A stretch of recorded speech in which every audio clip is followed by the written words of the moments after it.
وبالآخرة هم يوقنون أولئك على هدى من ربهم وأولئك هم المفلحون الله لا إله إلا هو الحي القيوم لا تأخذه سنة ولا نوم له ما في السماوات وما في الأرض من ذا الذي يشفع عنده إلا بإذنه يعلم ما بين أيديهم وما خلفهم ولا يحيطون بشيء من علمه إلا بما شاء وسع كرسيه السماوات والأرض ولا يئوده حفظهما وهو العلي العظيم لا إكراه في الدين قد تبين الرشد من الغي فمن يكفر بالطاغوت ويؤمن بالله فقد استمسك بالعروة الوثقى لا انفصام لها والله سميع عليم الله ولي الذين آمنوا يخرجهم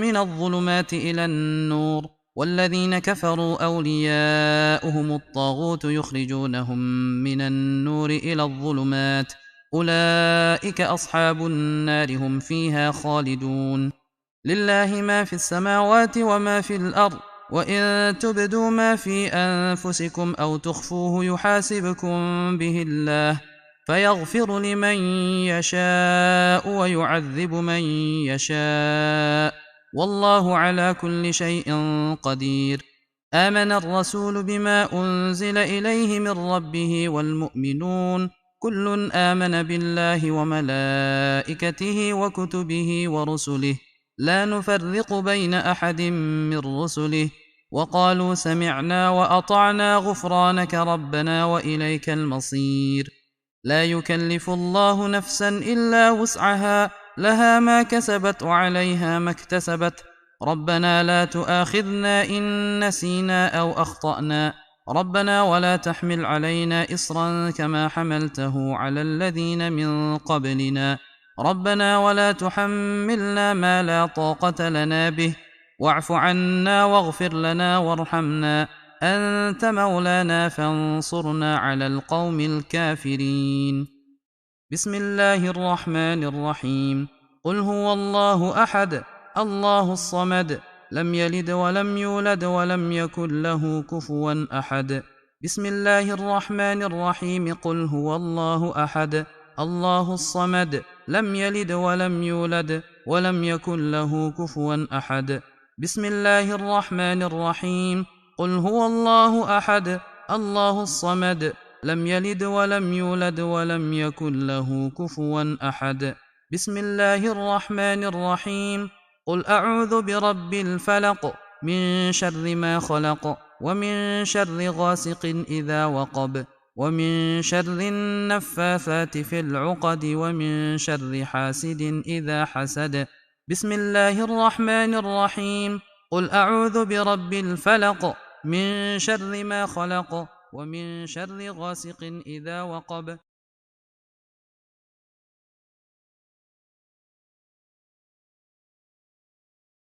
Bismillahirrahmanirrahim. Assalamualaikum warahmatullahi wabarakatuh.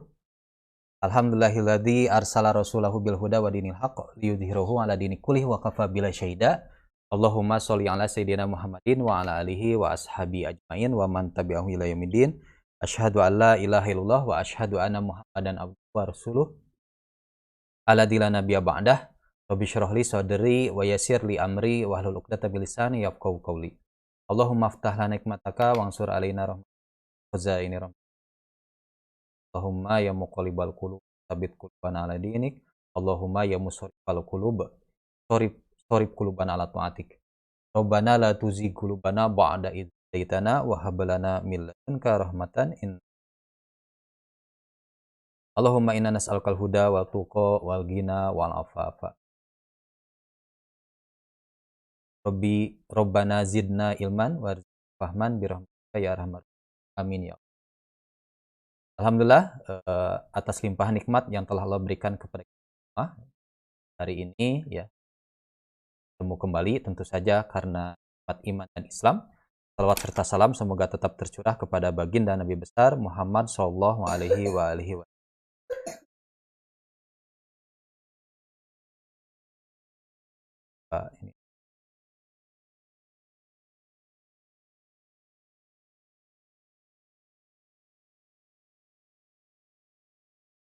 Salat serta salam semoga tetap tercurah kepada baginda Nabi besar Muhammad Shallallahu Alaihi Wasallam.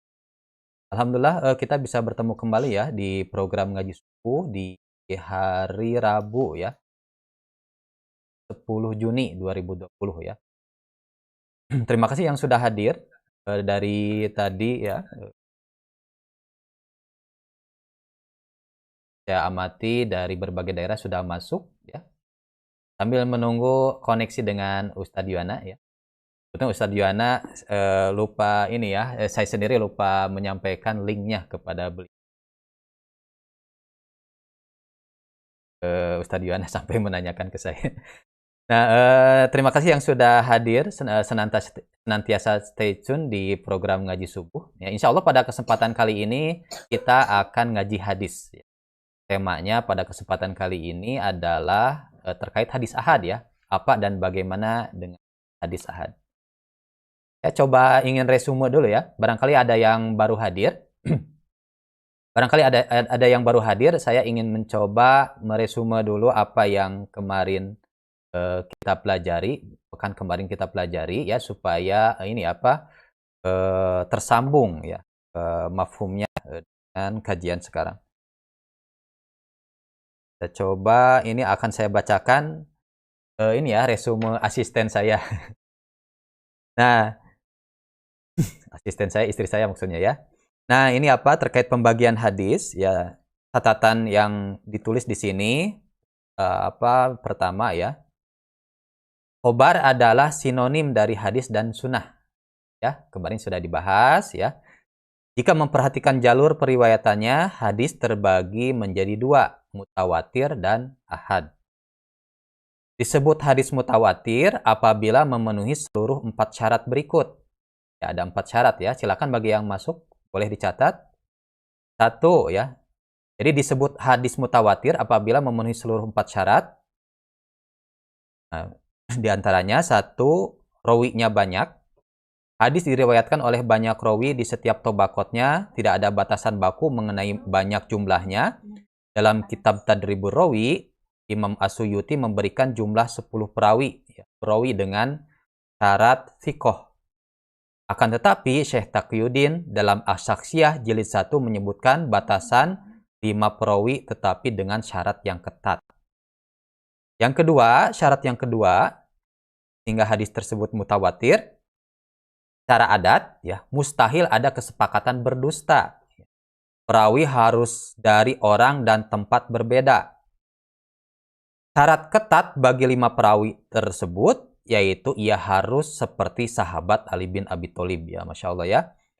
Sahabat Ali dipilih sebagai perwakilan untuk perawi hadis karena beliau memiliki keunggulan dari sisi kedobitan atau kecermatan. Meski demikian, bukan berarti sahabat lain tidak memilikinya. Pada dasarnya seluruh sahabat memiliki keunggulan dalam perkara adil dan takwa. Syarat ketat selanjutnya adalah 5 perawi harus berada di tempat atau negeri berbeda. Dengan demikian, pada masa itu sulit untuk bersepakat dalam membuat kebohongan. Seandainya sebuah hadis datang dari perawi dari negeri yang sama, maka tidak memenuhi syarat. Kemudian yang ketiga, ya, adanya kesamaan kualifikasi perawi sejak awal hingga akhir sanad. Yang keempat, sandaran akhir hadis berupa penginderaan seperti pendengaran dengan redaksi qala li ya, hadatsana, ra'aitu, sami'tu ya, bukan berupa kesimpulan dari akal. Sebab kesimpulan akal memungkinkan keliru jika tidak disandarkan pada penginderaan hingga tidak mengantarkan pada keyakinan. Ketetapan khobar atau hadis mutawatir ini menghasilkan pada al-ilmu ad-daruriyah atau keyakinan yang pasti. Hal tersebut memaksa manusia untuk tidak mungkin menolaknya. Ketika telah menghasilkan keyakinan yang pasti, maka tidak lagi memerlukan penelitian lebih lanjut. Hadis mutawatir terbagi ke dalam 2. Pertama, mutawatir secara lafaz atau redaksi dan mutawatir secara makna. Contoh hadis mutawatir secara lafaz seperti hadis man kadzaba alayya muta'ammidan falayatabawa maq'adahu minan nar. Barang siapa berbohong atas namaku dengan sengaja, maka dia menempati tempat duduknya dari neraka. Hadis yang mengeluarkannya Imam Muslim dari Abu Hurairah. Contoh hadis mutawatir secara lafaz lainnya ya, yaitu hadis mengenai mengusap 2 khuf dalam wudu, hadis terkait telaga, hadis tentang syafaat, dan hadis tentang mengangkat kedua tangan dalam sholat. Adapun contoh hadis mutawatir secara makna adalah hadis sholat sunnah 2 rakaat subuh. Sedikit lagi ya. Para ulama berbeda pendapat mengenai pembagian hadis ahad dan mutawatir ini. Sebagian memasukkannya ke dalam bagian ilmu mustalah hadis, sebagian lagi tidak memasukkannya. Hal tersebut disebabkan karena pembagian hadis ahad dan mutawatir ini sudah bersinggungan dengan disiplin ilmu lain, yakni ilmu usul fikih, bukan lagi murni ilmu hadis. Pembagian hadis secara jumlah perawi ini tidak ada kaitannya dengan penerimaan atau penolakan terhadap hadis tersebut. Sehingga keliru besar apabila menyimpulkan tidak boleh beramal yang bersandarkan pada hadis ahad. Terdapat unsur lain yang perlu diteliti. Jika demikian, banyak hadis yang akan ditolak. Bab dari sekian ratus ribu hadis yang termasuk ke dalam hadis mutawatir hanya ratusan saja. Apalagi jika hadis ahad tersebut statusnya sahih. Ketika ditolak berarti telah ingkar sunnah. Perlu juga diketahui panduan beramal muslim dari bangun tidur hingga tidur lagi banyak bersandar pada hadis ahad. Wallahu a'lam bishawab. Ini catatan yang kami rangkum di pertemuan kembali ya. Pertemuan kemarin ya. Kok kembali ya. Nah, insya Allah Ustadz Yuwana mungkin sudah hadir. Saya coba cek dulu ya Alhamdulillah. Tadi saya ini mohon maaf izin membacakan resume ya Ustadz Yuwana ya. Mohon maaf. Sambil menunggu ya karena barangkali ada rekan-rekan yang baru masuk, baru bergabung. Supaya terkoneksi, tersambung dengan pembahasan kemarin, saya coba bacakan resume kajian hadis pekan kemarin.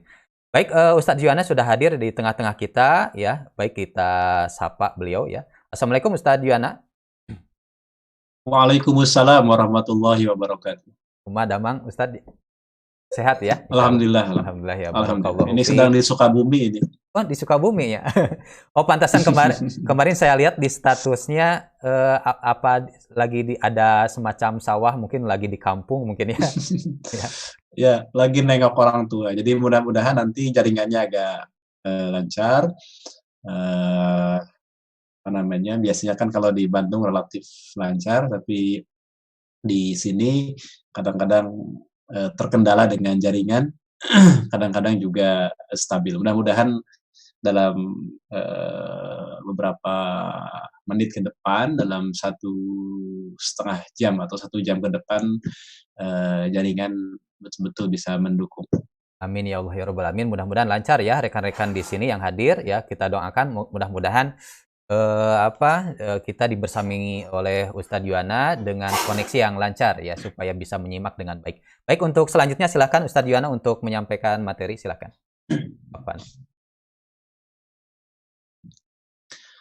Bismillahirrahmanirrahim.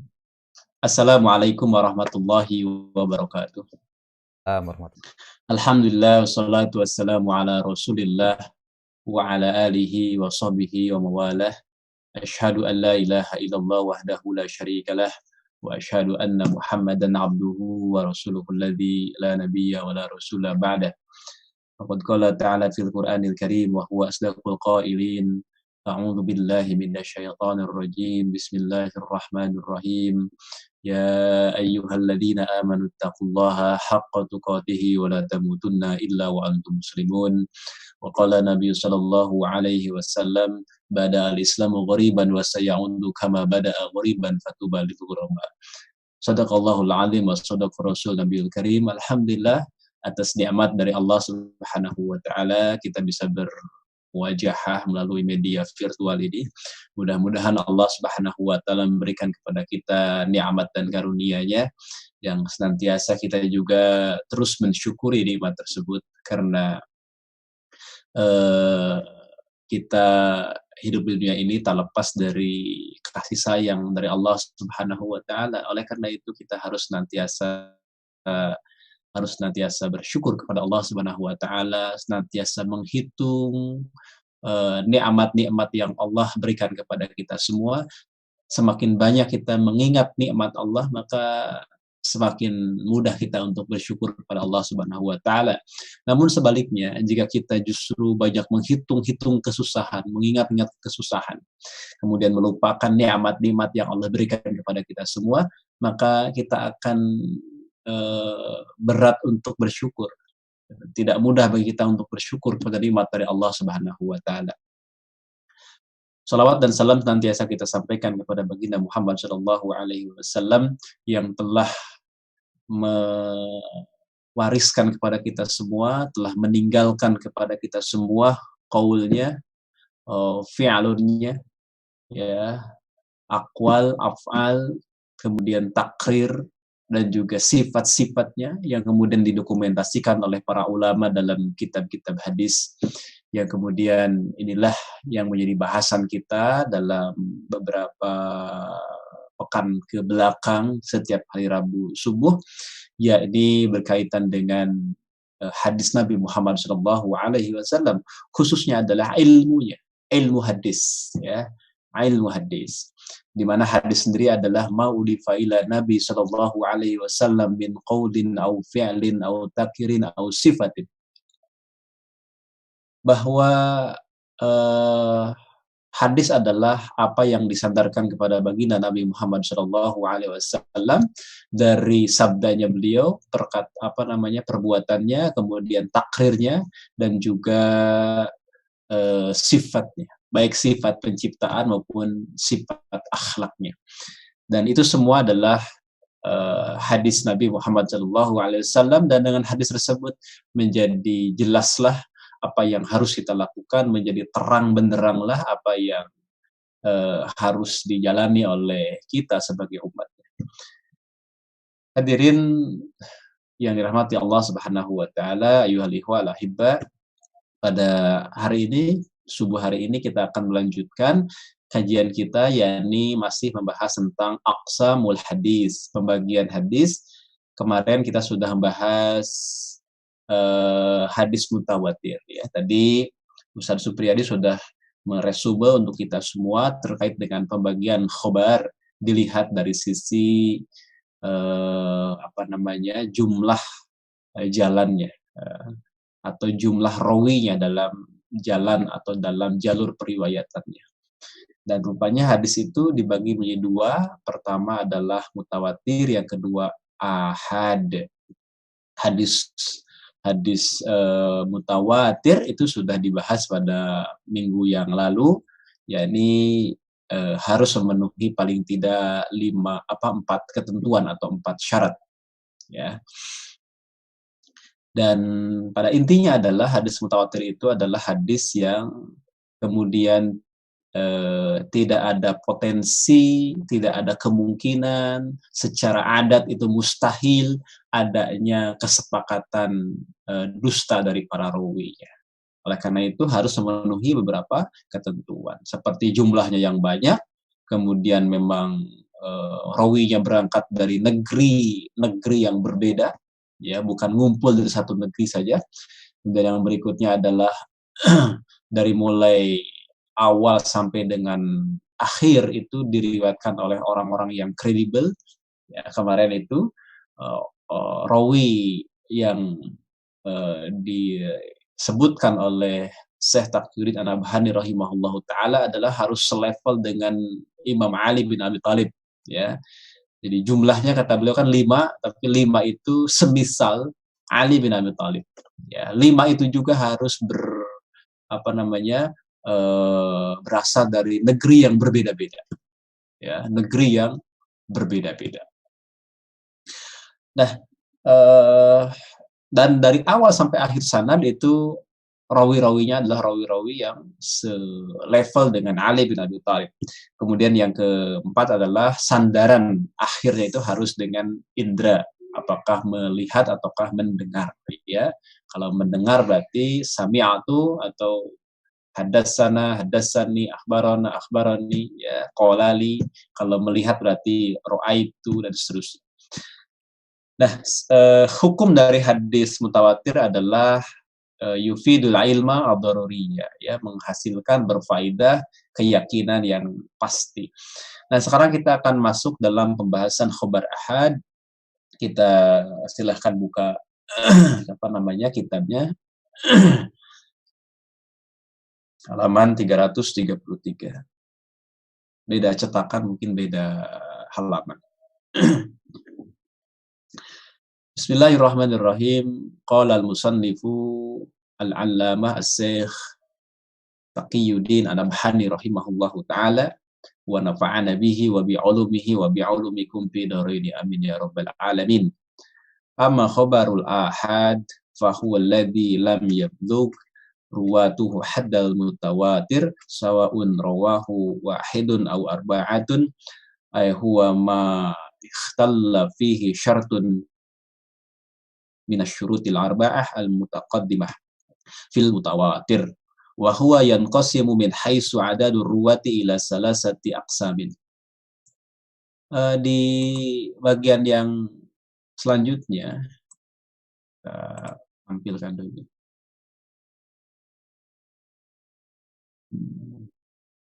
Kita tampilkan dulu di halaman berapa? Ya.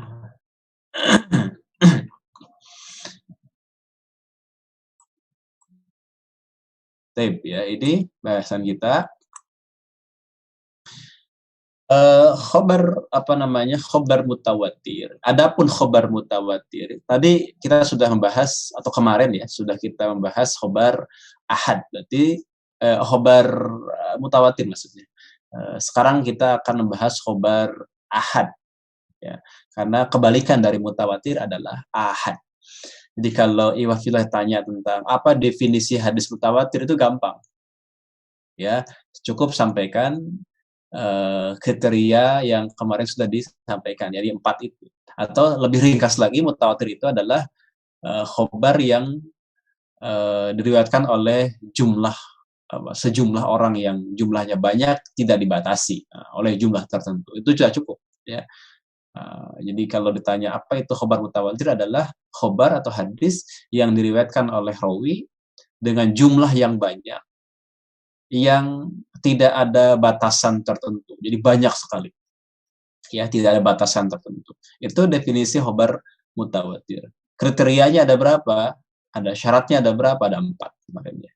Nah, lebih mudah lagi kalau tanya apa itu definisi khobar ahad, lebih mudah lagi. Jadi lebih mudah lagi kalau kita tanya apa itu makna atau definisi khobar ahad, lebih mudah lagi. Apa jawabannya? Adalah khobar yang tidak memenuhi kriteria mutawatir. Nah, itu ahad. Ya. Jadi ahad itu begitu. Jadi hadis ahad adalah hadis yang tidak memenuhi kriteria atau standar hadis mutawatir. Ya, itulah ahad. Jelas ya? Maka ketika disebutkan apa itu khobar ahad atau hadis ahad, maka disebutkan adalah khobar yang para rawinya ya belum sampai pada batasan atau kriteria hadis mutawatir, begitu. Jadi khobar ahad adalah khobar yang rawinya itu tidak sampai pada standar atau pada batasan khobar mutawatir. Mudah sekali ya, mudah sekali. Itulah definisi khobar ahad. Ya, itulah definisi dari khobar ahad. Sama saja katanya, baik itu rawinya seorang diri maupun 4 orang. Atau bahkan lebih. Ya, mau seorang, 2 orang, 3 orang, 4 orang, atau bahkan lebih. Di sini disebutkan baik itu 1 orang ataukah 4 orang. Yaitu yang mengapa? Yang tidak atau yang gugur atau yang tidak memenuhi satu dari 4 syarat yang kemarin sudah kita jelaskan. Nah, jadi ketika ikhtalla, ketika gugur, fihi di dalamnya syartun, satu syarat, minasyurut dari syarat-syarat al-arba'ah yang 4. Ya, jadi satu saja. Ya, satu saja dari 4 syarat itu gugur, maka udah cukup mengelompokkan menjadi ahad, khobar ahad. Ya, ai huwa mahtalla fihi syartun minasyurutil arba'ah. Ya, ketika gugurnya satu dari 4 syarat yang sudah disebutkan sebelumnya, itu maka sudah cukup dikatakan sebagai khobar ahad. Ya, maka beliau lebih sederhana tadi mengatakan makhtalla fihi syartun minasyurutil arba'atil mutaqaddimati fil mutawatir. Ya, satu saja gugur dari 4 syarat hadis mutawatir, maka itu disebut dengan khobar ahad. Wa huwa yanqasimu min haitsu adadur ruwati ila salasati aqsam. Khobar ahad yaitu dibagi berdasarkan adad ruwahnya, berdasarkan jumlah rawinya, ila salasati aqsam, menjadi 3 bagian. Ya, jadi khobar ahad itu dibagi menjadi 3. Saya akan jelaskan ringkas-ringkas saja karena ini relatif pembahasan yang masih mudah karena terkait dengan aqsam ini tentang pembagian khobar ahad yang sebenarnya kita cukup definisinya kita ketahui dan juga kita lihat contohnya, maka insya Allah sudah tergambar. Al-awwalu yang pertama al-gharib, yakni hadis gharib. Ya, al-gharibu yakni hadis gharib. Kemudian yang kedua, ats-tsani al-azizu, yakni hadis aziz. Dan ats-tsalisu yang ketiga al-masyhuru, yakni hadis masyhur. Dengan demikian, maka khobar ahad itu dibagi menjadi 3. Yang pertama adalah gharib, yang kedua adalah aziz, dan yang ketiga adalah masyhur. Jelas ya? Jadi khobar ahad itu ada 3. Oleh karena itu, tidak tepat ketika dikatakan khobar ahad itu khobar yang diriwayatkan oleh satu orang rawi, itu nggak tepat. Ya, makna ahad di sini bukan ahad dalam makna wahid satu, bukan wahid ya, atau ahad dalam makna wahid satu, bukan, tapi ahad ini sudah memiliki juga makna istilah khusus dalam ilmu hadis dan juga disusun dalam bentuk yang jamak. Ahad itu bisa 1 kan, bisa 2 atau 3, bisa 4 atau lebih. Begitu ya. Yang jelas tidak memenuhi kriteria hadis mutawatir ya, tidak memenuhi kriteria hadis mutawatir. Apa itu hadis gharib? Kita lanjut ke bahasan yang pertama, yakni hadis gharib. Al-gharibu wa huwa ma in farada bihi rawin amman yajma'u hadithahu ay huwa ayyaqa at-tafarudu fi riwayatihi fi ayyi mawdu'in kana. Nah, yang disebut dengan khobar atau hadis gharib ya, saya kadang-kadang menyebutnya khobar, kadang-kadang menyebutnya hadis karena Syekh Taqiyuddin termasuk yang menyamakan antara khobar dengan hadis ya. Di awal kan disebutkan bahwa khobar, hadis, sunnah itu ketiganya adalah sinonim atau sama. Beliau menyampaikan ketika mendefinisikan khobar atau hadis gharib adalah hadis yang rawinya menyendiri. Infaroda bihi rawin. Ya, infaroda menyendiri, bihi ya, di dalam hadis tersebut rawin, seorang rawi. Jadi rawinya menyendiri. Yang dari orang yang menghimpun hadis, yakni menyendiri dalam periwayatannya pada tempat manapun juga. Ya, jadi keberadaannya itu tafarud. Hadis yang tafarud berarti hadis yang gharib kan ya. Jadi tafarud fi riwayatihi fi ayyi maudu'in kana. Nah, ini dia ya. Ini kita kasih tanda. Ini karakteristik dari hadis gharib itu ya, yakni tafarud atau menyendiri fi riwayatihi fi ayyi mawdu'in kana. Ya, fi ayyi mawdi'in kana. Jadi tafarud atau menyendiri fi riwayatihi di dalam periwayatannya fi ayyi mawdi'in kana, di tempat manapun. Ya, jelas ya. Di maudi manapun, di maudiin manapun itu disebut dengan khobar apa namanya gharib atau hadis gharib. Sampai sini gimana? Udah cukup jelas ya gambaran hadis gharib.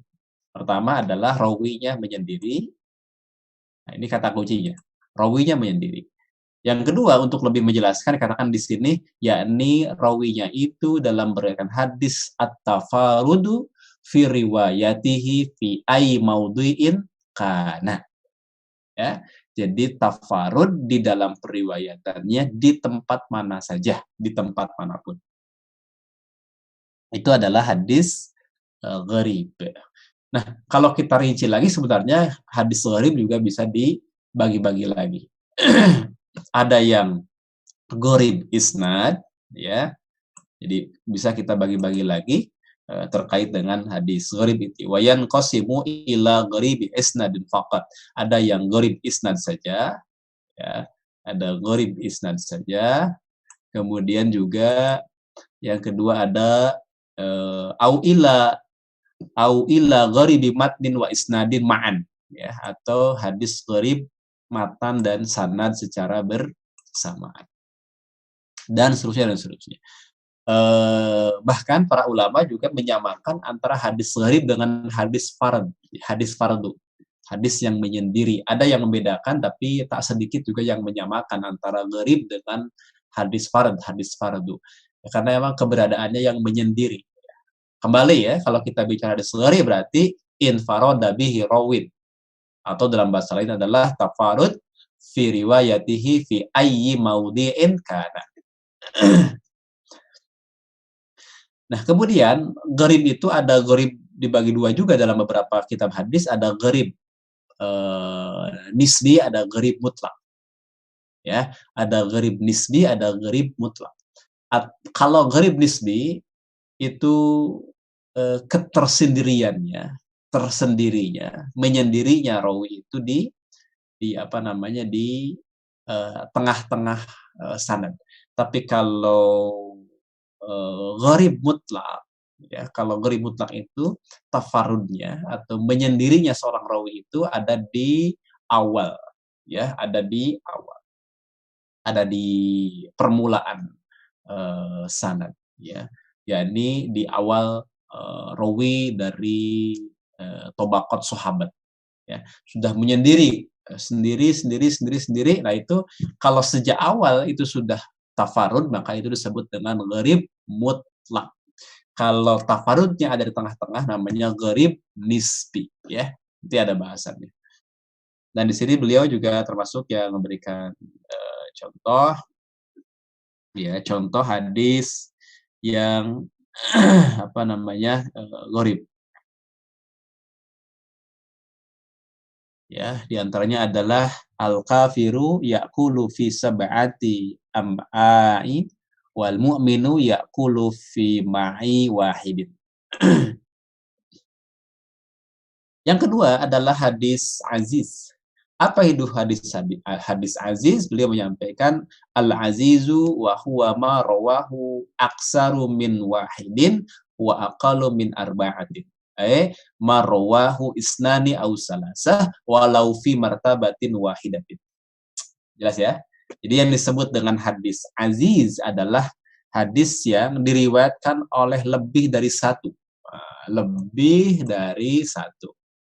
Baik. Yang kedua, wa aqallu min arba'atin, kurang dari 4. Berarti apa?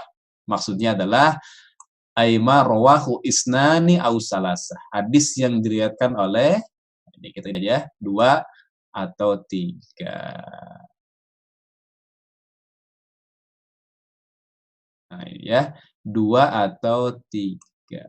Ini dia, ya. Jadi hadis aziz adalah hadis yang diriwayatkan oleh 2 atau 3 orang, walaupun berada dalam satu tingkatan, ya, walau fi martabatin wahidah. Kemudian dikatakan di penjelasannya beliau, wasumiya azizan likillati wujudi. Disebut dengan aziz karena sedikitnya keberadaannya, ya, sedikit keberadaan. Baik, jelas ya. Kalau ini berarti apa? Tafarrud, menyendiri, ya, infaroda bihi rawin. Kalau ini marawahu isnan au salasah. Yang rawi itu meriwayatkannya sebanyak 2 atau 3 orang. Sedangkan masyhur, ya, kita sekarang membahas masyhur, tadi aziz, sekarang masyhur. Apa itu hadis masyhur? Ya, hadis masyhur dikatakan oleh beliau di dalam kitabnya Al-Masyhuru huwa ma zada naqalatuhu ala salasatin wa lam yasil haddal mutawatir. Nah, ini poin. Jadi hadis masyhur adalah suatu hadis yang para rawinya lebih dari 3 orang. Ya, para rawinya lebih dari 3 orang. Namun katanya ya, atau tetapi tidak sampai pada derajat mutawatir. Ya, ini poinnya. Kita kasih tanda.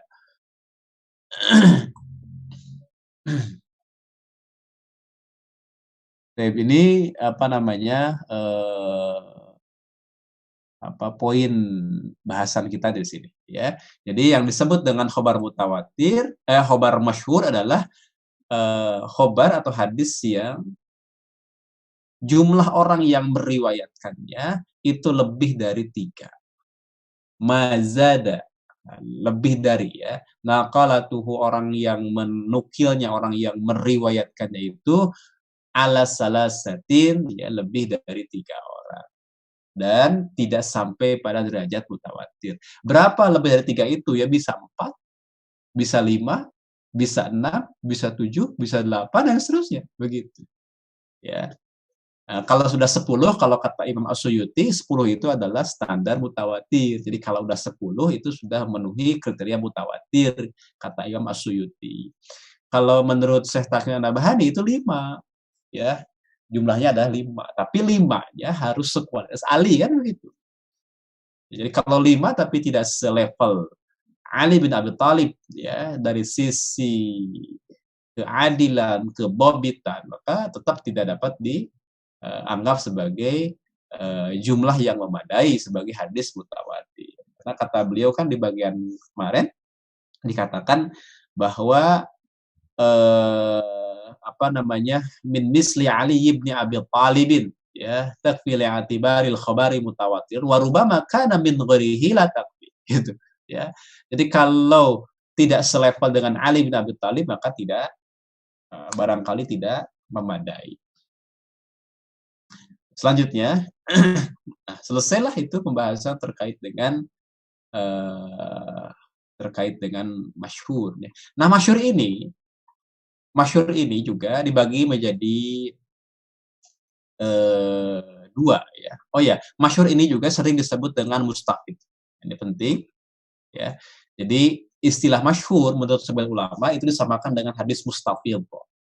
Ada yang membedakan, tapi banyak juga yang menyamakan. Bahwa al-masyhur wal mustafid itu keduanya adalah sama, ya, sinonim atau muradif.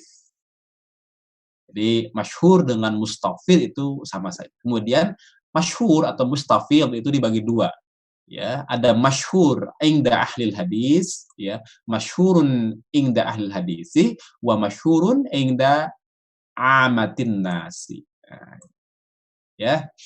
Jadi kalau kita bicara masyhur wa huwa qisman, maka dibagi menjadi 2, ya. Yang pertama adalah masyhur menurut ahli hadis, yang kedua adalah masyhur menurut siapa? Menurut kebanyakan manusia. Nah, definisi masyhur sebagai hadis yang diriwayatkan oleh 2 atau 3 orang, ya, tetapi tidak sampai pada derajat mutawatir, ini ada definisi masyhur menurut ahli hadis. Jadi masyhur ini adalah masyhur menurut ahli hadis, masyhur menurut istilah ahli hadis, gitu. Paham ya? Masyhur menurut istilah ahli hadis. Kalau masyhur inda amatin nas, ini masyhur secara bahasa. Jadi hadis itu terkenal. Ya, masyhur kan secara bahasa terkenal. Pokoknya hadis itu mau diriwayatkan oleh 1 orang, 2 orang, 3 orang, 4 orang, 5 orang, 10 orang, yang penting terkenal itu masyhur. Inda amatin nas. Masyhur menurut masyarakat. Ya, karena masyhur menurut masyarakat adalah terkenal. Contoh misalnya hadis innamal a'malu binniyat, itu kan gharib.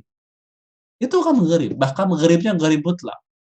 Kenapa? Karena rawinya menyendiri dalam riwayat, ya, sampai 3 level itu, dari mulai sahabat dan kemudian di bawahnya. Ya, itu kan gharib, tapi terkenal kan, maka itu bisa dikatakan hadis masyhur inda amatin nas, begitu. Masyhur menurut bahasa, ya, menurut persepsinya masyarakat. Masyhur secara bahasa. Adapun masyhur menurut ahli hadis sebenarnya adalah sebagaimana yang dijelaskan di sini, yakni yang diriwayatkan oleh 2 atau 3 orang rawi. Apa namanya, lebih dari 3 orang rawi, berarti 4 dan seterusnya. Kalau 2 atau 3 kan aziz, ya. Nah, kalau masyhur itu adalah diriwayatkan oleh lebih dari 3 orang, artinya 4 atau lebih. Nah, ketika diriwayatkan oleh 4 atau lebih, itu baru disebut dengan masyhur. Meskipun nggak terkenal. Paham ya? Meskipun nggak terkenal.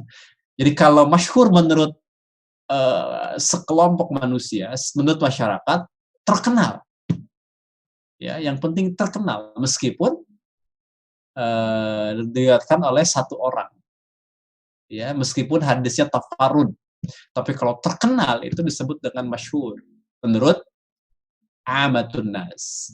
Tapi masyhur menurut ahlul hadis, menurut istilah ahli hadis adalah hadis yang diriwayatkan oleh lebih dari 3 orang, jadi 4 orang atau lebih. Apakah terkenal ataupun tidak, begitu. Ya, mau terkenal atau tidak, yang penting diriwayatkan oleh 3 orang, lebih dari 3 orang, yakni 4 orang atau lebih, maka itu disebut dengan masyhur. Tapi sampai sini insya Allah jelas ya. Jadi kalau hadis ahad itu tidak dimaknai sebagai satu, ya. Hadis ahad itu hadis yang tidak memenuhi standar mutawatir, itu maksud.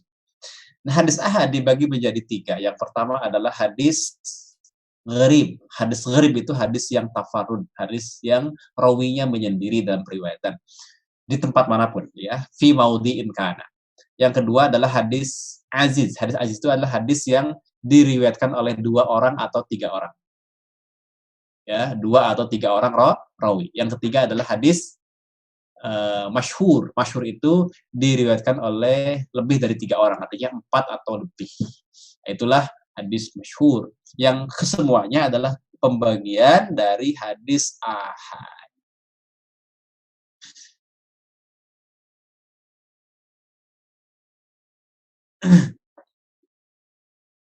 Kemudian di sini memang tidak disebutkan lebih rinci terkait dengan bagaimana pembahasan hadis ahad, ya. Hadis ahad, faidahnya dan segala macamnya memang tidak dijelaskan. Nanti ada di bahasan bab terakhir di pembahasan ilmu hadis ini, kalau tidak salah, ya, terkait dengan apakah hadis ahad dapat dijadikan sebagai dalil dalam masalah akidah ataukah tidak. Ya, apakah dapat dijadikan sebagai dalil dalam masalah akidah ataukah tidak, itu ada di bahasan terakhir dalam kajian hadis di dalam kitab As-Shakhsiyatul Islamiyah juz yang ke-1 ini. Nah, di sini hanya pembagian saja. Yang pada intinya bahwa hadis ahad itu berarti kebalikan dari hadis mutawatir.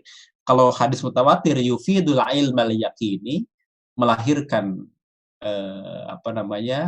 ilmu yang meyakinkan, ya, melahirkan sesuatu yang meyakinkan, sedangkan sedangkan hadis ahad berarti tidak, ya. Dia melahirkan, kalau dalam kitab lain disebutnya al ilmu an-nazari, yufidul ilma an-nazari, ya.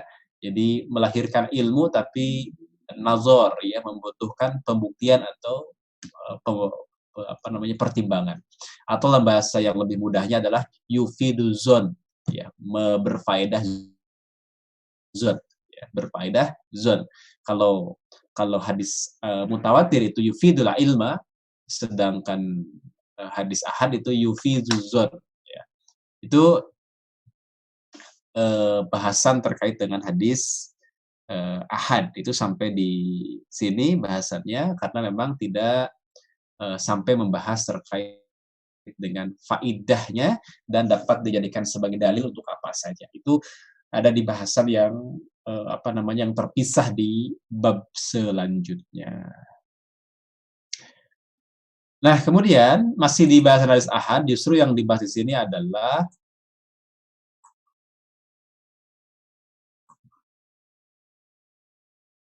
adalah pembagian lain dari hadis ahad. Ya, pembagian lain dari hadis ahad. Jadi dikatakan di sini oleh beliau, oleh Syekh Taqiyuddin An-Nabhani rahimahullahu taala, wa khabarul ahadi aidan sawaun kana ghariban au azizan au masyhuran fa innal isnada fihi lahu nihayatun fa imma ayyantahiyal isnadu ila nabi sallallahu alaihi wasallam au ila sahabi au ila tabi'i fa huwa min haitsu intiha'us sanadi salah satu anwa'in wahiyah. Nah, ini bahasan yang sekarang kita akan bahas ya. Dikatakan di sini bahwa khobar ahad ya, dari sini ya. Ini masih pembagian. Ya, khobar ahad juga katanya. Baik itu gharib, aziz atau masyhur, isnadnya mesti memiliki nihayah atau sandaran akhir. Ya, mesti memiliki sandaran akhir. Wa khabarul ahadi aidan sawaun kana ghariban aw azizan aw masyhuran. Ya. Fa innal isnada fihi lahu nihayat. Khabar ahad, apakah itu gharib, aziz atau masyhur, maka sesungguhnya sanadnya ya memiliki sanadnya itu memiliki nihayah, sandaran akhir.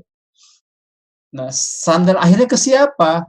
Fa imma ayyantahiyal isnadu ila Nabi sallallahu alaihi wasallam. Ya, ada kalanya sandaran akhirnya adalah berakhir kepada Nabi sallallahu alaihi wasallam. Atau bisa jadi au ila sahabi, kepada sahabat, atau kepada tabi'in, ya, au ila tabi'in. Oleh karenanya, maka kata beliau, fahuwa min haitsu intiha'us sanadi salah satu anwa'in hiya. Ya, dilihat dari sisi akhir dari sanadnya, maka khobar ahad juga dapat dibagi menjadi tiga bagian. Yang pertama adalah al-awwalu al-marfu'u, hadis marfu'. Yang kedua, ats-tsani al-mauqufu, hadis mauquf. Watsalisu al-maqtu'u, hadis maqtu'. Ya, jadi ada 3 jenis hadis berdasarkan sandaran akhirnya, marfu', mauquf, kemudian maqtu'. Apa itu hadis marfu'? Al-marfu'u wa huwa ma udifa ila Nabi sallallahu alaihi wasallam khasatan qaulan au fi'lan au taqiran au wasfan. Ya. Jadi yang disebut dengan hadis marfu' adalah hadis yang ma'udifa, yang disandarkan ila Nabi sallallahu alaihi wasallam secara khusus. Ya, yang disandarkan kepada Nabi Shallallahu Alaihi Wasallam secara khusus. Qaulan, au fi'lan, au takiron, au wasfan. Apakah itu sabdanya, perbuatannya, takrirnya, persetujuannya, atau sifatnya. Begitu ya. Jadi itulah hadis marfu.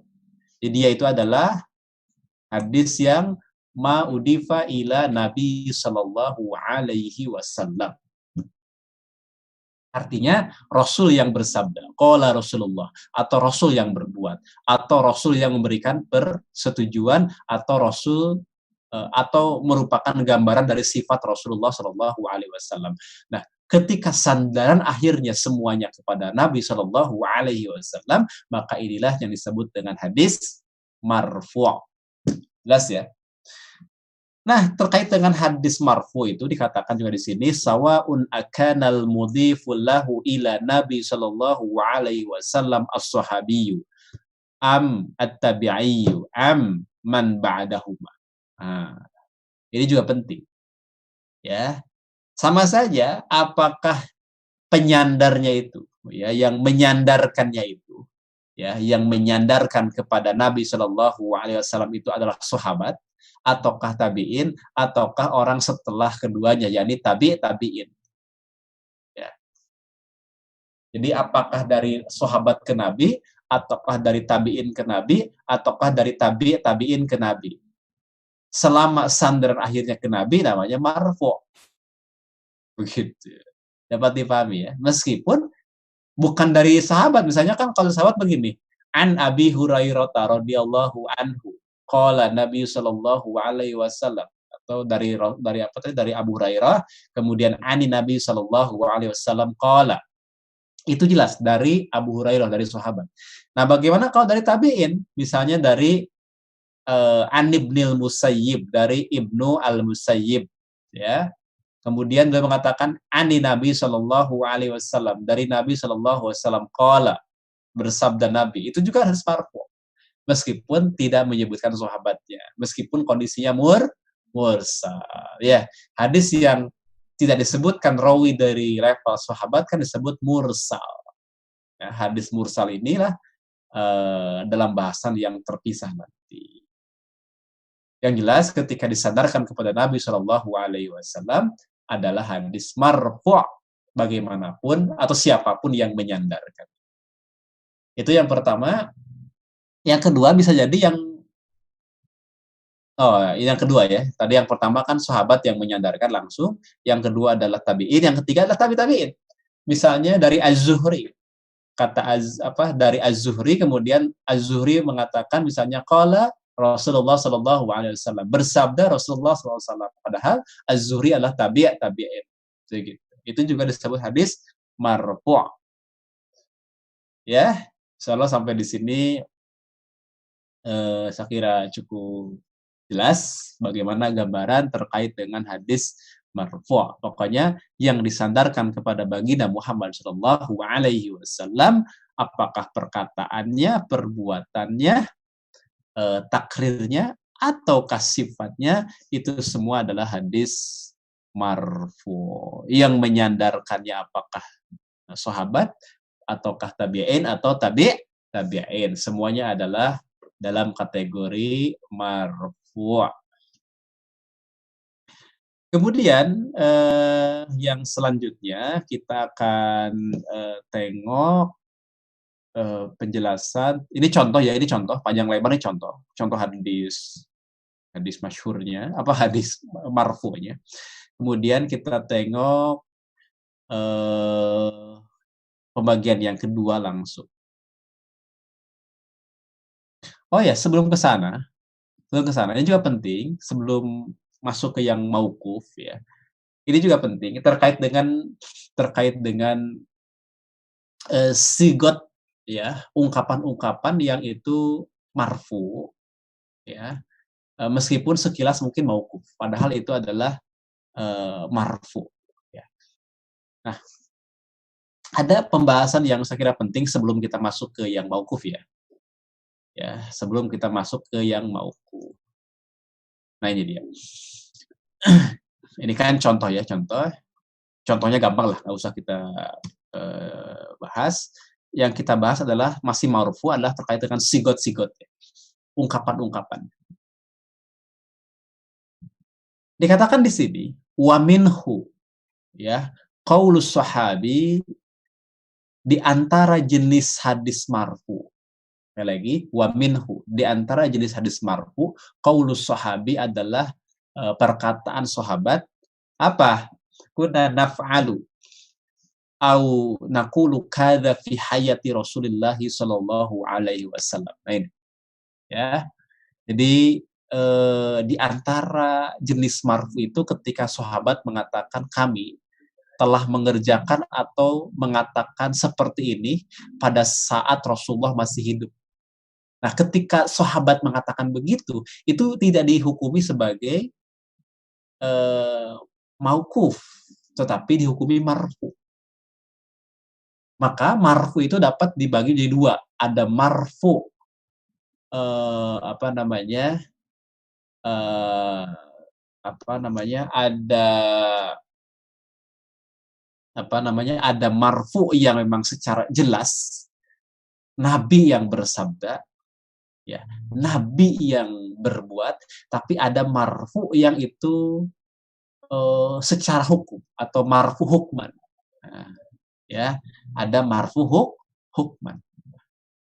Jadi ada istilah uh, yang kemudian dalam istilah hadis disebut dengan marfu hukman.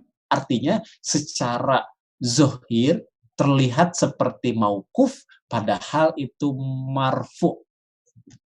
Misalnya dari sahabat yang berkata, tapi sahabatnya mengatakan kami melakukan hal ini atau mengatakan hal ini fi hayati Rasulullah sallallahu alaihi wasallam. Itu termasuk marfu secara hukum. Jadi marfu hukman namanya.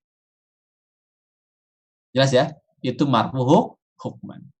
Kita kasih tanda ketika seorang sahabat mengatakan begini, itu marfu hukman. Kami melakukan atau kami mengatakan kada hal yang demikian ini bihayati Rasulullah sallallahu alaihi wasallam. Ini termasuk marfu hukman. Ya. Atau misalnya perkataan sahabat juga wahwa au wahwa fina. Ya. Atau beliau yakni Rasulullah ada di tengah-tengah kami. Ini juga termasuk marfu hukman. Ya, beliau, yakni Rasulullah SAW itu berada di tengah-tengah kami, kata sahabat. Ini juga termasuk marfu hukman.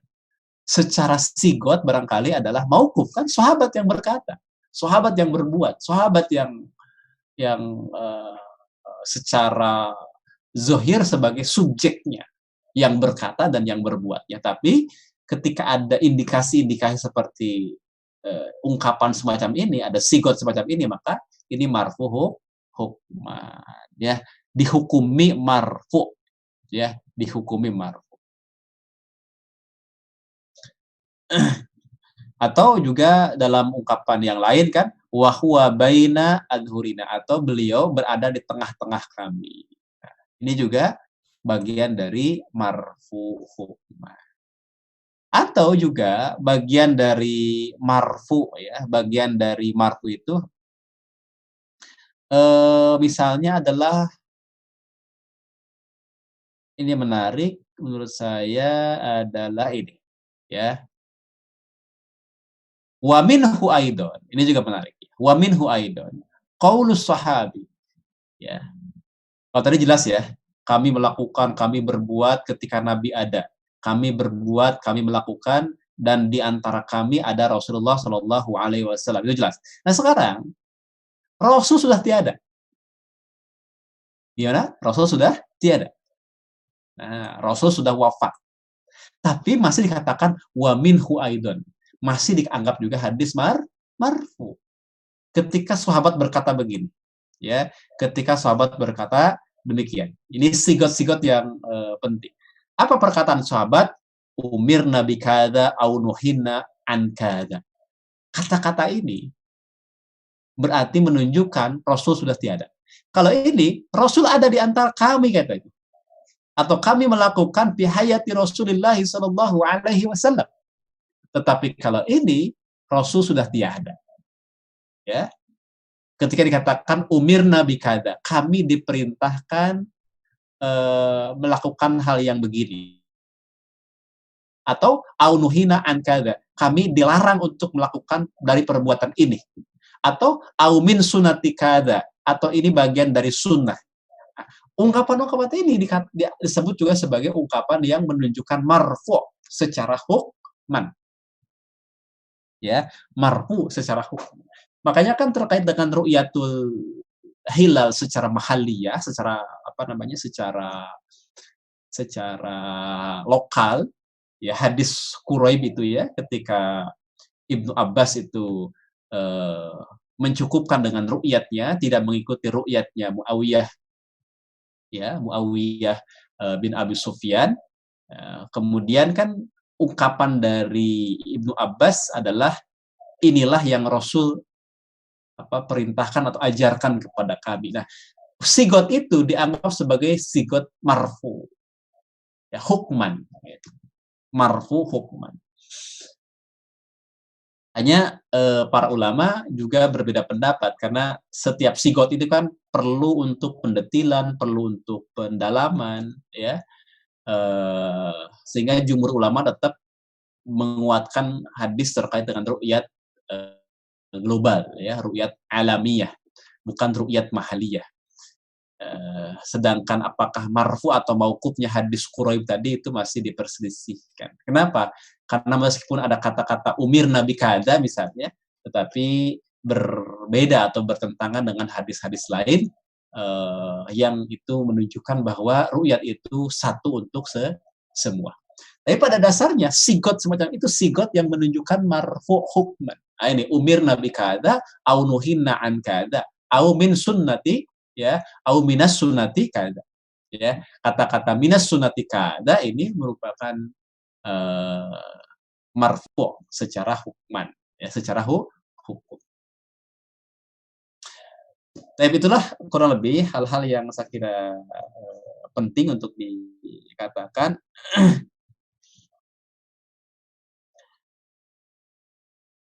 Atau juga di sini dikatakan, ya, ini wa ya'tabiru minal marfu'i aidan. Ini juga penting juga. Poin yang berikutnya kita kasih tanda ini masih dianggap sebagai minal marfu'i aidan, ya. Jadi wa ya'tabiru minal marfu'i aidan qaulus sahabi, yakni perkataan seorang sahabat, kunna naf'alu au naqulu kada wa in lam yudhifhu ila Nabi sallallahu alaihi wasallam li'annahu yadullu ala takriri. Ini juga dianggap sebagai marfu secara hukman. Apa? yakni ketika dikatakan misalnya kami pernah melaksanakan atau mengerjakan hal ini, ya, perkara semacam ini begitu. Meskipun tidak disandarkan kepada Nabi Shallallahu Alaihi Wasallam karena hal itu menunjukkan takrir. Jadi kalau itu menunjukkan takrir, maka itu masih dianggap sebagai marfu. Oleh karena itu, sahabat-sahabat semua, ayuhal ikhwan ahibba, pembahasan tentang marfu dan mauquf ini nggak sederhana. Nggak sederhana. Seperti misalnya hadis tentang azal, kan? Tentang azal, bolehnya azal, jadi menumpahkan sperma di luar, itu kan secara zahir terlihatnya mauquf karena sahabat yang melakukan. Tetapi sahabat mengatakan inilah yang Rasul ajarkan, yang Rasul perintah yang Rasul contohkan. Nah, maka itu dihukumi marfu. Begitu, dihukumi marfu atau disebut marfu hukman. Jadi bukan hanya begini, bukan hanya ya qala Rasulullah, ya. Kalau yang hanya qala Rasulullah sallallahu alaihi wasallam kan gampang. Kita akan menjumpai banyak sekali hadis-hadis yang qala Rasulullah sallallahu alaihi wasallam. Bagaimana kalau qala sahabat? Qala Ibnu Umar, qala Ibnu Abbas, qala Umar bin Khattab dan seterusnya. Belum tentu itu adalah mauquf. Kalau ada qarinah-qarinahnya. Ada indikasi-indikasi, di antara indikasi itu adalah sigotnya, dilihat dari sigotnya. Sebenarnya kalau kita bahas dari kitab yang lebih lengkap, qarinah itu banyak. Misalnya ketika sahabat bercerita tentang masa lampau, tentang penciptaan, ketika sahabat bercerita tentang masa depan yang akan terjadi, ketika sahabat juga misalnya beribadah, melakukan sesuatu yang itu bukan wilayah ijtihad, itu semuanya adalah termasuk marfu hukman, dihukumi marfu, ya, dihukumi marfu. Jadi dihukumi marfu itu semua. Termasuk indikasi atau qarinah itu adalah dari sigatnya. Yang dibahas di kitab ini nggak bahas yang panjang lebar tadi itu, hanya bahas tentang sigat-sigat saja. Di antara contoh sigat atau ungkapan yang menunjukkan marfu adalah yang tadi sebutkan. Misalnya kami melakukan ini pada saat Rasul masih ada, ya. Apa namanya? Yaf'aluna wa yaquluna gitu ya. Fi hayati Rasulullah sallallahu alaihi wasallam. Mereka melakukan atau mereka mengatakan sesuatu pada saat Rasulullah masih ada. Atau dalam bahasa lainnya adalah ketika Rasul masih hidup, kemudian para sahabat melakukan suatu perbuatan atau mengatakan suatu perkataan tertentu di mana di sana ada Rasulullah. Atau ketika Rasul sudah tiada, tapi ada kata-kata umirna bikada atau nuhina ankada. Kami diperintahkan begini, kami dilarang begitu. Itu juga termasuk marfu dan seterusnya. Ini adalah tentang sighatnya.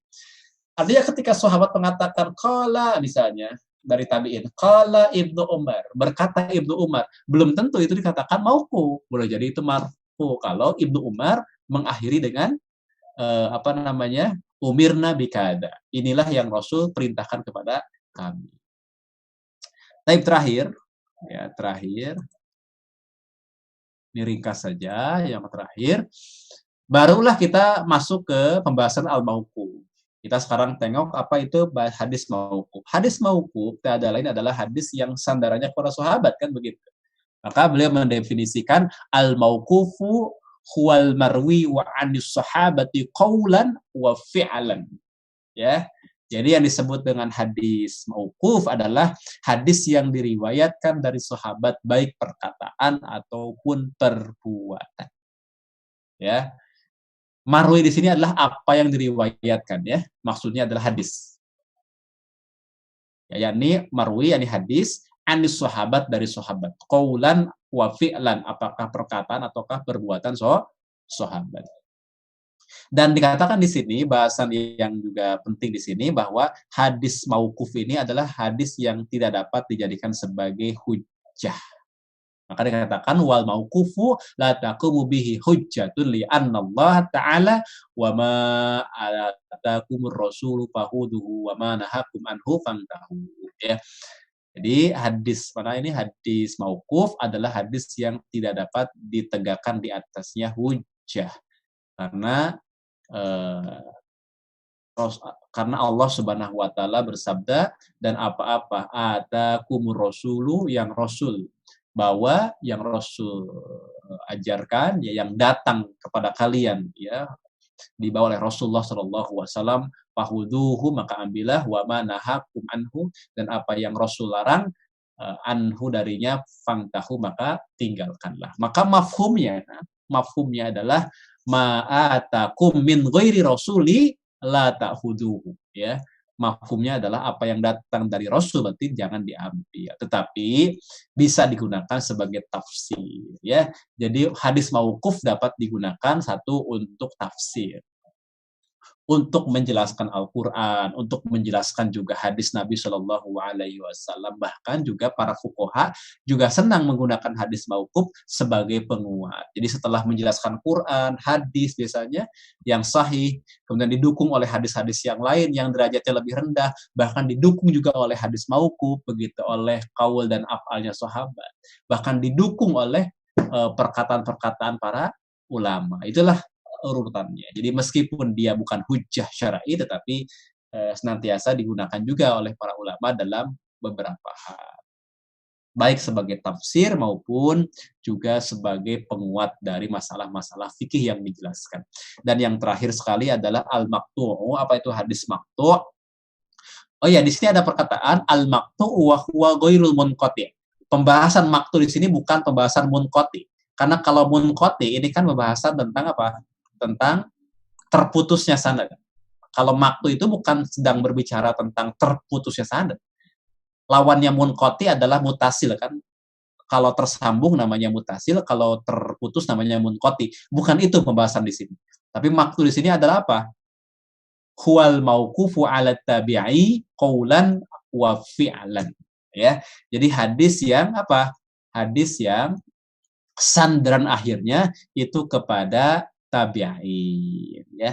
Jadi hadis yang berhenti, al-mauqufu yang berhenti, ala tabi'i atas tabi'in, qaulan au fi'lan atau qaulan wa fi'lan, perkataan dan perbuatannya. Tentu saja hadis maqtu juga tidak bisa dijadikan sebagai hujjah, bahkan lebih rendah lagi, lebih parah daripada hadis mauquf. Wala taqumu bihi hujjatun wa huwa ad'afu minal mauquf, ya. Tidak dapat dijadikan sebagai hujjah, bahkan ini ad'af, lebih lemah lagi daripada hadis mauquf. Wallahu a'lam. Barangkali itu pembahasan kita pada pagi hari ini. Kita membahas 6 definisi. Yang pertama adalah hadis gharib, yang kedua hadis aziz, yang ketiga hadis masyhur. Kemudian yang keempat ada hadis marfu', yang kelima hadis mauquf, dan yang keenam hadis maqtu', ya. Dan semuanya itu adalah pembahasan dari hadis ahad. Wallahu a'lam. Gambarannya seperti yang sudah saya sampaikan pada pertemuan yang lalu, bahwa dilihat dari ini ya, kita gambarkan dulu nih ya, dilihat dari sisi jumlah jalur periwayatannya, maka dibagi dua, ada khobar ahad, ada khobar mutawatir. Khobar mutawatir minggu lalu ada lafzi, ada maknawi. Khobar ahad ada gharib, ada aziz, ada masyhur. Jelas ya? Ya. Contoh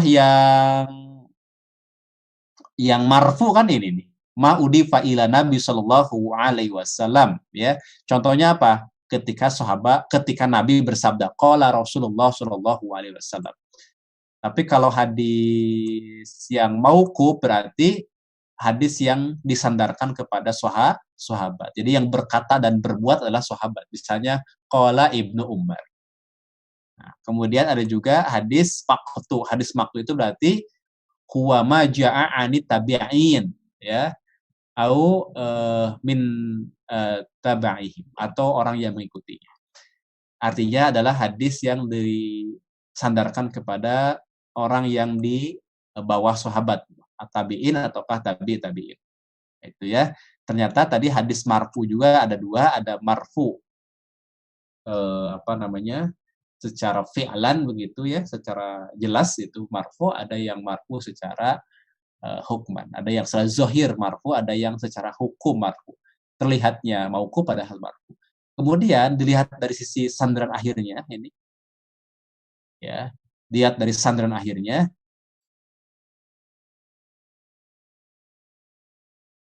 Udah tadi ya. Mereka lewat. Tadi ini hadis apa namanya? Ini hadis apa namanya? Ini hadis ahad ya, gharib, ajiz, dan masyhur, udah jelas. Sedangkan dilihat dari sisi sandaran akhirnya ada hadis marfu, mauquf, dan maqtu. Di sini ada hadis qudsi. Hadis qudsi itu sandaran akhirnya kepada Allah Subhanahu wa taala. Ya. Tapi di kitab ini nggak disebutkan hadis qudsi, karena hadis qudsi itu pada dasarnya adalah hadis dari Nabi Shallallahu alaihi wasallam, ya. Dari sisi apa? Dari sisi pelafazannya. Namun Rasulullah Shallallahu alaihi wasallam menyandarkannya kepada Allah Subhanahu wa taala. Ya, begitu ya. Jadi sebenarnya cukup dikatakan marfu, mauquf, dan maqtu, ya. Kalau qudsi ini sandaran akhirnya kepada Allah Subhanahu wa taala. Namun dalam beberapa penjelasan kadang dimasukkan langsung ke dalam marfu, ya. Karena bagaimanapun ini keluar dari lisannya Rasulullah Shallallahu alaihi wasallam. Meski Rasul mendapatkannya langsung dari Allah Subhanahu wa taala. Begitu ya.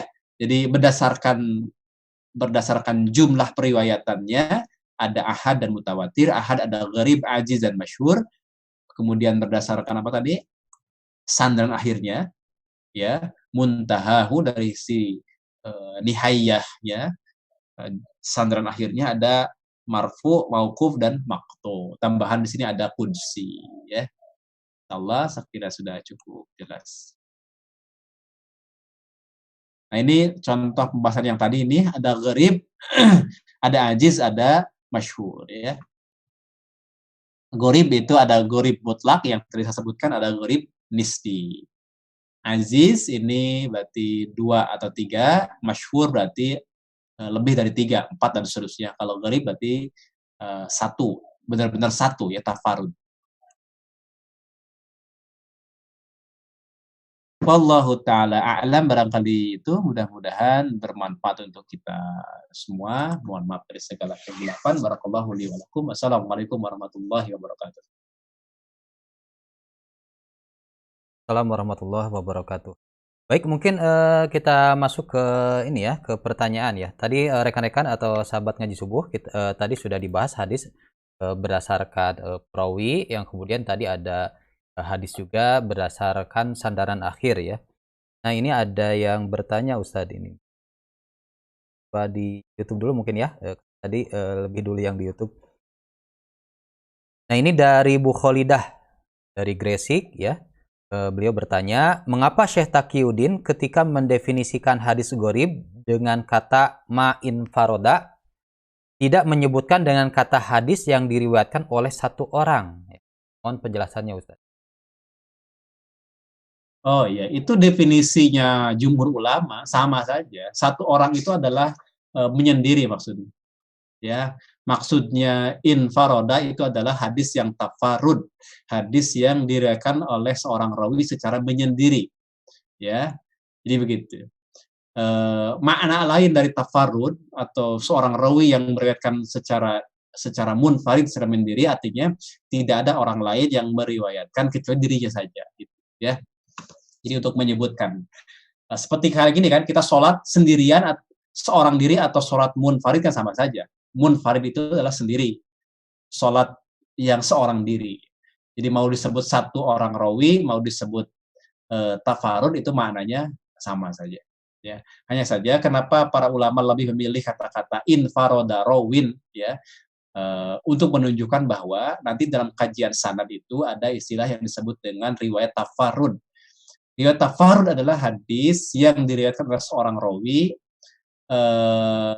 di mana tidak ada satu orang pun yang lain gitu, untuk menegasikan itu ya. Kalau satu orang mungkin jadi ada ihtimal atau kemungkinan yang lain kan, tapi kalau sudah dikatakan tafarud berarti sudah menunjukkan bahwa memang cuma dia sendiri.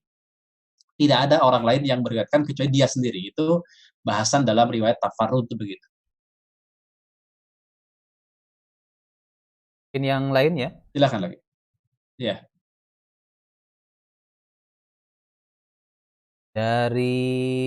Mungkin masuk ke Zoom dulu mungkin ya, masuk ke Zoom di sini. Silakan. Ini ada dari Kori Aina. Ustadz izin bertanya, apa perbedaan hadis marfu yang rawinya dari tabi'in langsung disandarkan pada Rasulullah dengan hadis munqati? Udah ya, Bu? Apa? Perbedaan hadis marfu yang rawinya dari tabi'in langsung disandarkan kepada Rasulullah. Iya, itu tetap dikatakan marfu, tetapi memang itu adalah ada keterputusan sanad atau hadisnya berarti apa? Munqati ya. Kalau tidak disebutkan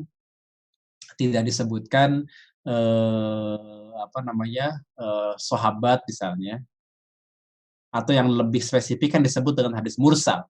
Kalau sahabat tidak disebutkan berarti mursal. Kalau munqati itu kan hadis yang terputus sanadnya dimanapun tempatnya, itu dikatakan munqati. Tapi para ulama kan sudah membuat tertib istilah. Biasanya munqati itu terputusnya sanad bukan di awal sanad, karena kalau di awal sanad namanya mu'allaq, bukan di akhir sanad, karena kalau di akhir namanya mursal, bukan dua berturut-turut, karena kalau dua berturut-turut adalah mu'dhal. Berarti munqati itu adalah terputus sanad di sembarang tempat ya, bukan di awal, bukan di akhir, dan tidak dua berturut-turut, begitu. Itu munqati. Nah, tadi saya bisa menangkap ya pertanyaan dari Bu Qori Aina ini. Apa perbedaan hadis marfu yang rawinya dari tabi'in langsung disandarkan kepada Rasulullah? Berarti kalau tabi'in langsung kepada Rasulullah dari sisi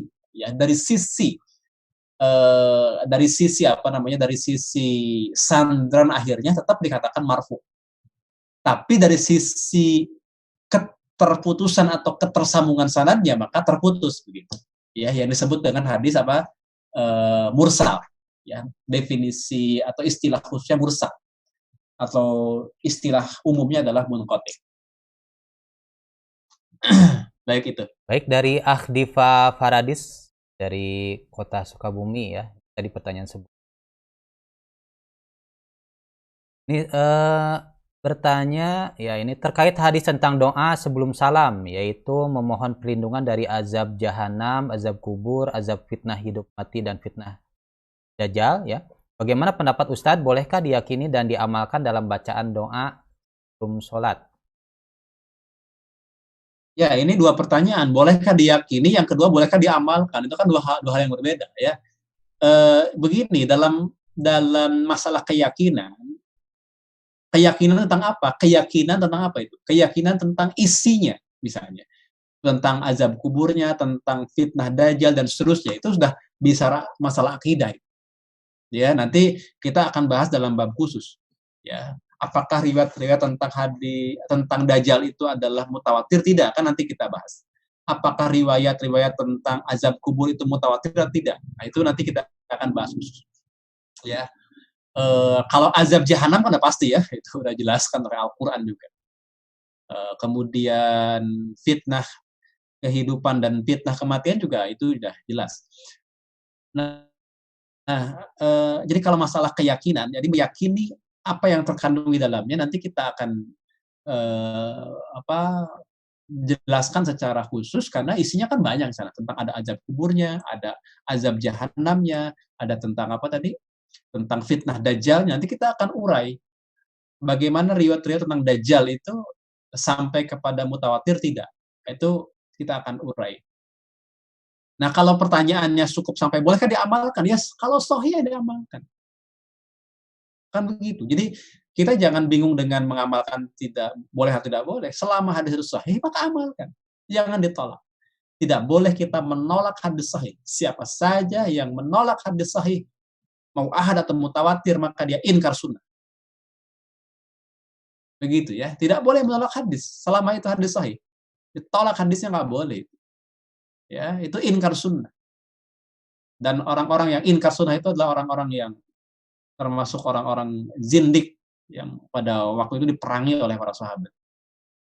Ya, tidak boleh ingkar sunnah. Jadi ketika hadis itu sahih, amalkan. Ya, saya termasuk yang mengamalkan hadis itu dan tidak ada alasan untuk tidak mengamalkan hadisnya sahih. Ya, begitu ya, hadisnya sahih. Jadi tidak boleh lagi bertanya apakah hadis ahad ini boleh diamalkan? Tidak, jangan. Hadis ahad itu diamalkan selama sahih.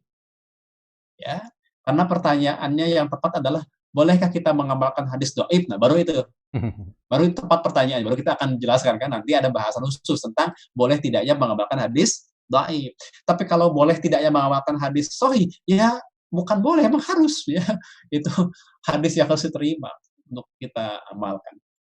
Nah, masalah pengamalan dalam fikih nanti kita tinggal merujuk istinbatul ahkam dari para ulama fikih, dari para fuqaha. Bagaimana pengamalan hadis-hadis terkait dengan hukum, hadis-hadis terkait dengan fikih. Begitu ya, Pak Diva. Jadi ini dua pertanyaan yang berbeda antara meyakini dengan mengamalkan. Kalau mengamalkan selama sahih, maka amalkan. Siapa saja yang menolak hadis ahad sahih, maka dia ingkar sunnah. Kemudian kalau masalah meyakini tentang isinya, nanti kita harus urai dalam bahasan yang terpisah. Misalnya, apakah azab jahanam itu mutawatir? Nah, gitu ya. Apakah azab kubur mutawatir? Apakah fitnah mati dan hidup itu meyakinkan atau mutawatir? Apakah tentang fitnah dajjal itu mutawatir? Nah, itu baru akan bahasan yang berbeda. Ya. Jadi kalau kita menerima hadis-hadis terkait dengan yang macam ini, selama sahih maka benarkan. Ya. Sikap pertama itu benarkan. Tetapi apakah menjadi pembeda tentang iman dan kafir, nanti kita akan bahas dalam bahasan apakah riwayat apa yang terkandung di dalamnya itu adalah mutawatir ataukah ahad. Ya. Kalau mutawatir maka nanti menjadi pembeda, kan, pemisah antara iman dan kufur. Kalau meyakini berarti iman, kalau mengingkari berarti kufur. Gitu. Silakan lanjut. Ini ya dari YouTube mungkin ini ada pertanyaan dari Ansor NU, Ansor NU mungkin ya. Ustadz, bagaimanakah cara untuk menilai bahwa periwayat hadis tersebut selevel dengan Imam Ali atau belum? Mungkin yang terkait dengan hadis mutawatir. Oh iya, jadi ini nanti dalam kajian rijal nanti. Ya, dalam kajian rijal nanti kita akan mengenal tentang profil para rawi, para rijal hadis. Ya, kita harus tahu bagaimana levelnya Ali bin Abi Thalib. Itu kan level sahabat radhiyallahu anhum. Nah, di kalangan tabi'in dan tabi'in nanti juga kita akan melihat bagaimana level-level mereka yang itu pada tingkatan yang sangat kokoh. Sederhananya adalah kalau rawi itu hanya disifati dengan sifat siqatun, maka itu tentu belum pada level yang tinggi. Tapi kalau sudah disifati dengan sifat yang menunjukkan taukid, penguatan, maka itu pada level yang lebih tinggi lagi. Contoh misalnya, siqatun hujjatun hafizun. Nah, gitu ya. Siqatun sabatun mutqinun, atau lain sebagainya. Atau hujjatun, atau hafizun, ataupun sifat-sifat yang lain. Pokoknya kalau sudah pada level yang dia itu seorang ulama, maka itu pada level yang lebih tinggi dari sekedar fiqh. Kalau orang fiqh itu kan orang yang adil dan dhabit, belum tentu dia seorang ulama. Belum tentu dia sebagai apa namanya, sebagai rawi yang pada level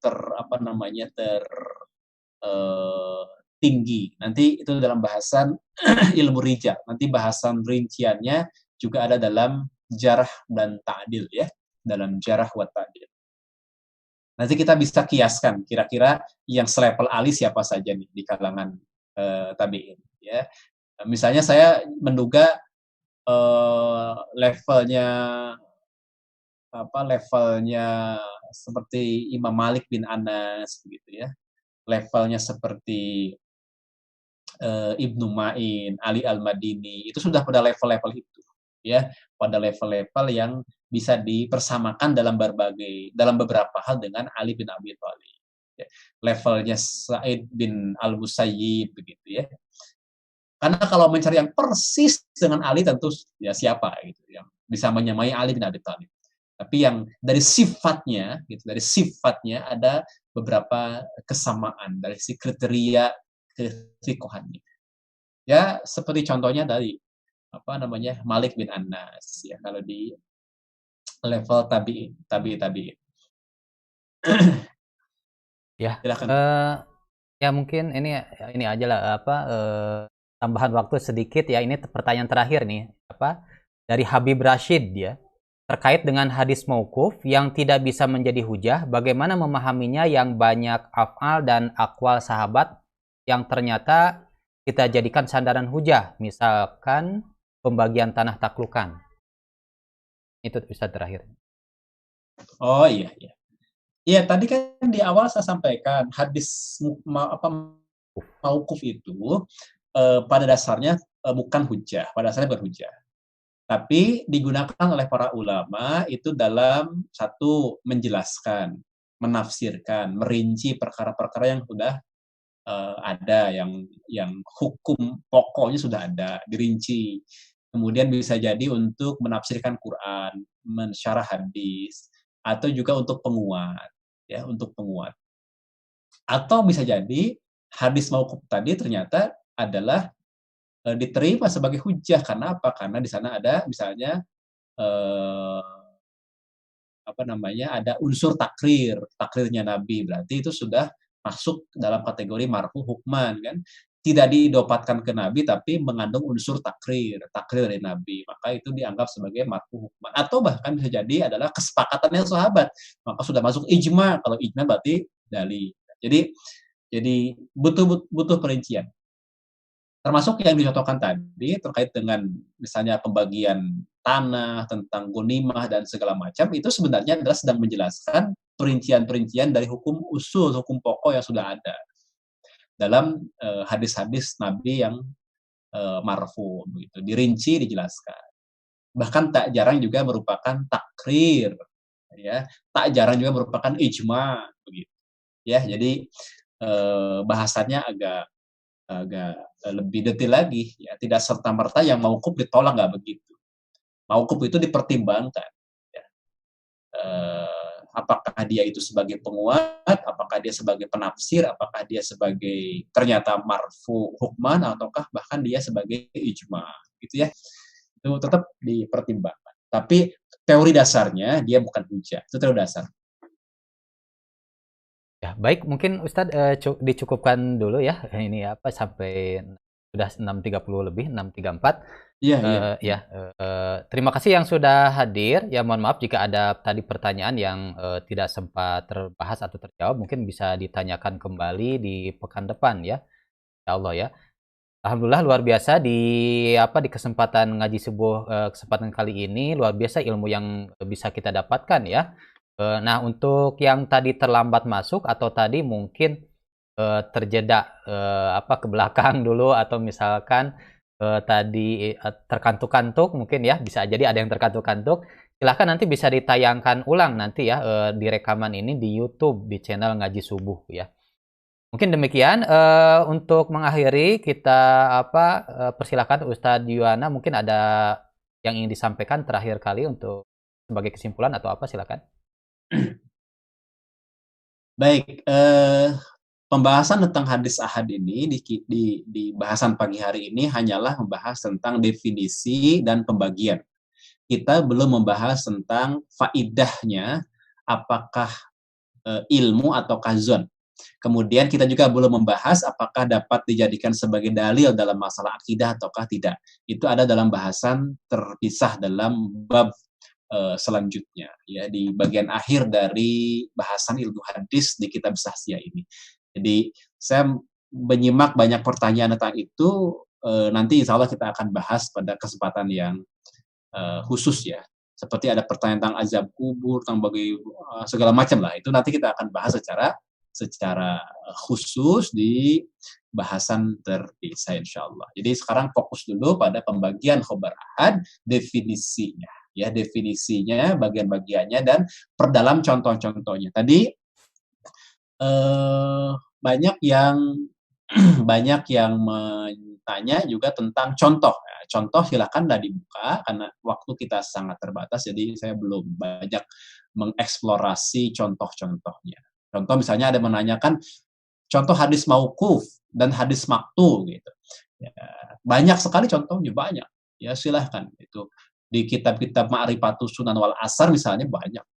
Kalau hadis mauquf kan ketika sahabat yang berkata, kalau maktu berarti tabi'in yang berkata kan begitu. Contohnya banyak sekali. Wallahu ta'ala mudah-mudahan Allah Subhanahu wa taala memberikan kepada kita kesabaran karena yang paling utama kan sabar ya. Dalam belajar itu adalah sabar. Mudah-mudahan Allah Subhanahu wa taala memberikan kepada kita kesabaran dalam belajar dan mudah-mudahan kita wusul atau sampai pada apa yang semestinya kita pahami sebagai bekal kita dalam berdakwah, bekal kita dalam beramal soleh. Wallahu ta'ala a'lam. Barakallahu li wa lakum. Assalamualaikum warahmatullahi wabarakatuh. Assalamualaikum warahmatullahi wabarakatuh. Terima kasih kepada Ustadz Yuwana ya, barakallahu fiik, jazakumullahu khairan katsiran. Terima kasih atas ini ya paparan ilmunya. Mudah-mudahan kami di sini bisa memahami ya, tentu saja bisa mengamalkan dan bisa mengambil faidah-faidah dari apa yang dibahas tadi ya.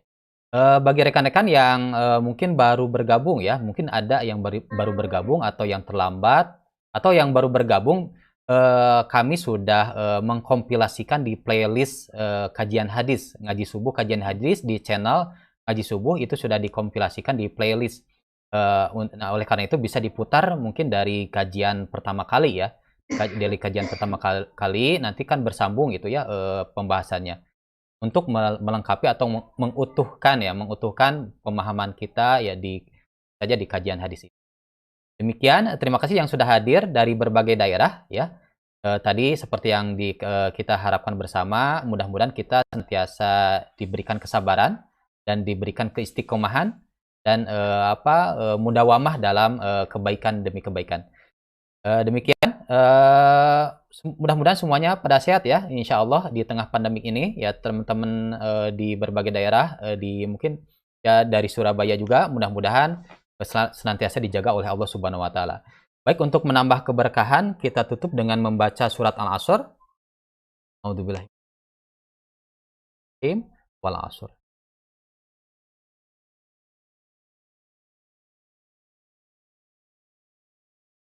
Alhamdulillahirabbil alamin. Subhanakallahumma wa bihamdika asyhadu an la ilaha illa anta astaghfiruka wa atubu ilaik. Terima kasih atas kehadirannya. Mohon maaf jika ada kekurangan dan kesalahan. Wassalamualaikum warahmatullahi wabarakatuh. Waalaikumsalam. Terima kasih kepada Ustadz Diana turun. Barakallahu fiik kanggo ya kulawargi di Sukabumi. Amin, amin.